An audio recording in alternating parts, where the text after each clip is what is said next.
আজকে ৫৫তম KGC ৯৬ friends welfare অ্যাসোসিয়েশনের উদ্যোগে ৫০ শিক্ষার্থীর মাঝে বৃত্তি প্রদান। কুষ্টিয়া সরকারি বিশ্ববিদ্যালয় কলেজের এইচএসসি ৯৬ ব্যাচের প্রাক্তন শিক্ষার্থীদের সংগঠন কেজিসি ৯৬ ফ্রেন্ডস ওয়েলফেয়ার অ্যাসোসিয়েশন কর্তৃক ৫০ জন অদম্য মেধাবী শিক্ষার্থীর মাঝে বৃত্তি প্রদান করা হয়েছে। শনিবার ৩ জানুয়ারি সকাল ১১টায় কুষ্টিয়া সরকারি বিশ্ববিদ্যালয় কলেজের অডিটোরিয়ামে স্কলারশিপ অ্যাওয়ার্ড প্রোগ্রাম ২০২৫ শীর্ষক বৃত্তি প্রদান অনুষ্ঠান অনুষ্ঠিত হয়। অনুষ্ঠানে সভাপতিত্ব করেন সংগঠনের সহসভাপতি কাজী এনামুল হক ঝংকার। প্রধান অতিথি হিসেবে উপস্থিত ছিলেন সংগঠনের সাধারণ সম্পাদক হাবিবুর রহমান।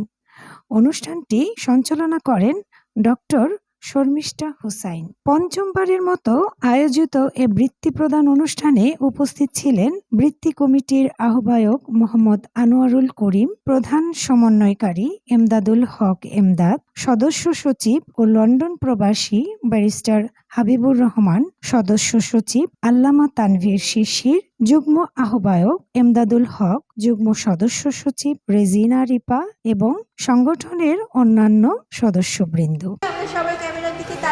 এই উদ্যোগের মাধ্যমে কেজিসি ৯৬ ফ্রেন্ডস ওয়েলফেয়ার অ্যাসোসিয়েশন শিক্ষার্থীদের অনুপ্রেরণা যোগাতে এবং সমাজে ইতিবাচক পরিবর্তন আনতে কাজ করছে বলে আয়োজকরা জানান। এন্টার টিভি নিউজ, পারুল বণিক ছোঁয়া।